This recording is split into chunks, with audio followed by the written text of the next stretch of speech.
ये वीडियो के अंदर हम बिल बनने के बाद आरटीओ में जो पेमेंट करते हैं वो कैसे किया जाता है वो देखेंगे। तो आरटीओ पेमेंट के लिए शोरूम के अंदर पोस्ट बिलिंग के अंदर आरटीओ पेमेंट का ऑप्शन है। आप उसको डायरेक्टली सर्च में से भी सर्च कर सकते हैं, जैसे आरटीओ पेमेंट। ये जो लिस्ट आता है उसमें जितने भी आरटीओ की पेमेंट ये अकाउंटिंग पीरियड में हमने की होगी वो डिस्प्ले होगी, और वो लिस्ट को हम एक्सेल में एक्सपोर्ट भी कर सकते हैं और पीडीएफ भी बना सकते हैं। नई एंट्री करने के लिए ऐड आरटीओ पेमेंट पर क्लिक करेंगे। तो जैसे आरटीओ पेमेंट पर क्लिक करेंगे तो ये स्क्रीन ओपन हो जाएगा।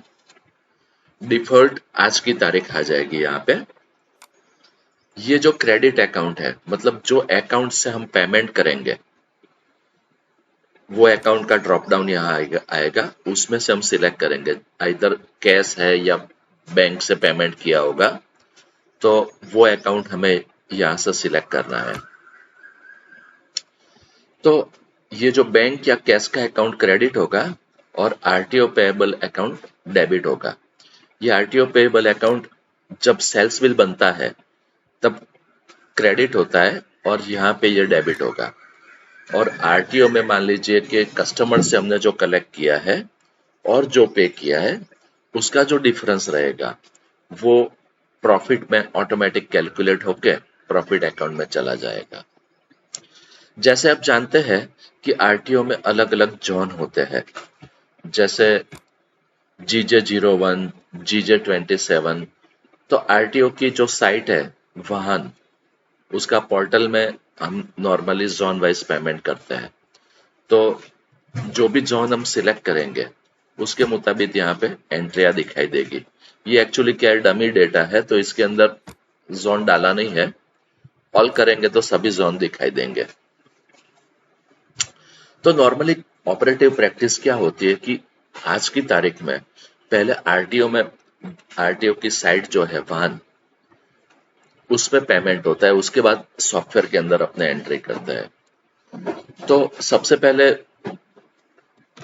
कौन से व्हीकल का पेमेंट करना है वो अगर हमें जानना है तो ये लिस्ट थ्रू हम जान सकते हैं। यहाँ पे हमें पेंडिंग लिस्ट दिखाई देगी और उसके बेस पे से हम वाहन में पेमेंट करेंगे, और पेमेंट करेंगे तो उसका एक रेफरेंस नंबर जनरेट होता है। वो रेफरेंस नंबर यहाँ डाल सकते हैं।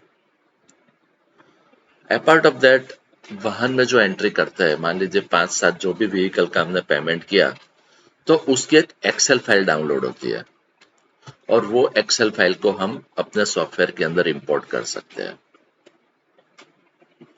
तो इसको इंपोर्ट करने के लिए एक तो यहाँ पे ये फॉर्मेट है, यही फॉर्मेट में अपना डेटा होना चाहिए। तो एग्जांपल के तौर पे डाउनलोड एक्सेल फॉर्मेट पे क्लिक करते हैं तो ये फाइल हमें मिल गई। तो इसमें इतने कॉलम है, चेसिस नंबर में चेसिस नंबर होगा, कितनी अमाउंट हमने पे की है, अगर कोई पेनल्टी लगी है तो पेनल्टी की अमाउंट होगी, और उसका जो रजिस्ट्रेशन नंबर जनरेट हुआ है वो रजिस्ट्रेशन नंबर रहेगा। तो ये फॉर्मेट में हम फाइल जनरेट करके इंपोर्ट करेंगे। इंपोर्ट करेंगे तो फाइल का नाम पूछेगा सॉफ्टवेयर, और फाइल सिलेक्ट करेंगे तो प्रीव्यू में डेटा दिखाई देगा, और डन करेंगे तो ऑटोमेटिकली वो चेसिस की डिटेल फिल हो जाएगी। अभी अपने पास ऐसी कोई एक्सेल फाइल नहीं है तो मैन्युअली अपने देखते हैं कैसे एंट्री हो पाएगी। सबसे पहले ये कॉलम समझ लेते हैं। यहाँ पे कस्टमर का नाम है, बिल नंबर है, कौन से वेरिएंट है, फिर वो व्हीकल का चेसिस नंबर क्या है, उसका जोन कौन सा था, फिर फॉर्मूला बेस्ड आरटीओ कितना होगा। इसमें क्या है कि आरटीओ की फॉर्मूला हम सेट कर सकते हैं, तो और कैलकुलेशन भी फॉर्मूला बेस्ड ही होता है। तो ये जो क्वेश्चन मार्क है उस पर क्लिक करेंगे तो पूरा कैलकुलेशन दिखाई देगा। जैसे 4092 है, कैसे कैलकुलेट हुआ उसका पूरा डिटेल यहाँ पे डिस्प्ले होगा। और दोबारा यहाँ पे क्वेश्चन मार्क करेंगे तो ये कैलकुलेशन डिसअपियर हो जाएगा। अपने सॉफ्टवेयर में कहीं पे भी आप क्वेश्चन मार्क पे क्लिक करेंगे तो एडिशनल इंफॉर्मेशन या कैलकुलेशन दिखाई देगा। जैसे यहाँ पे क्या है कि फॉर्मूला के मुताबिक 4092 होना चाहिए, मगर मान लीजिए कि हमने 400 पेमेंट किया है तो यहाँ पे हम एडिट भी कर सकते हैं। जैसे this is actual paid amount,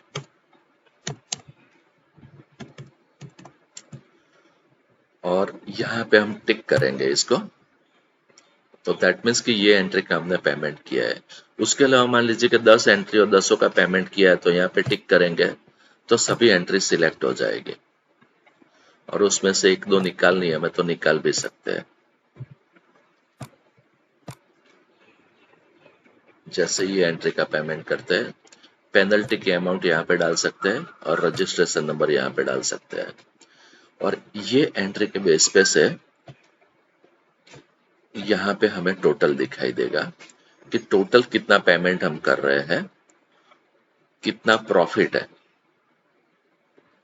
actually अभी जो नया वर्जन होगा इसमें हमें कस्टमर से कितना कलेक्ट किया है उसका कॉलम भी यहाँ पे डिस्प्ले हो जाएगा।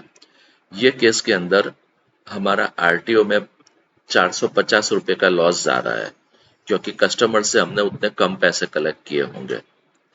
तो जो भी अमाउंट हम डालेंगे उसके बेस पे से प्रॉफिट भी कैलकुलेट हो जाएगा, और यहाँ पे टोटल पे अमाउंट दिखाई देगा।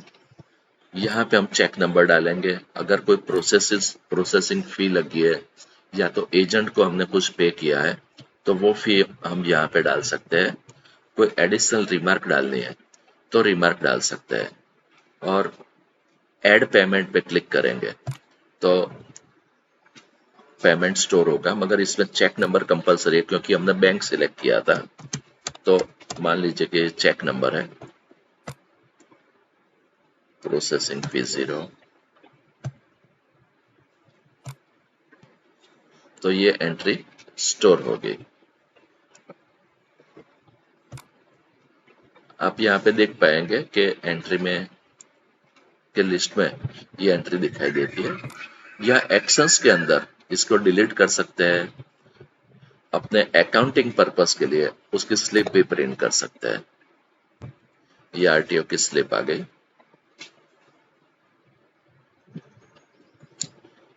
बराबर, और यहाँ पे पूरी डिटेल डिस्प्ले हो जाती है, फाइनल अमाउंट कितनी है वगैरह सब कुछ।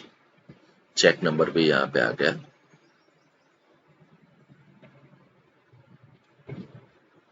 बैंक का नाम भी आ गया यहाँ पे। तो इस तरीके से आरटीओ पेमेंट वाउचर यहाँ से हम प्रिंट कर सकते हैं। उसको बाय चांस एडिट करना पड़ा तो यहाँ से एडिट भी कर पाएंगे। ऑलरेडी जो एंट्री हमने सिलेक्ट की होगी वो ऑलरेडी टिक आएगी।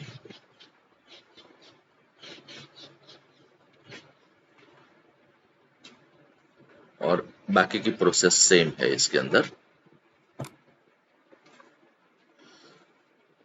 एक और रिपोर्ट भी है जिससे हम देख सकते हैं कि आरटीओ का पेमेंट कैसे हुआ था, और उसकी पूरी डिटेल यहाँ पे दिखाई देती है।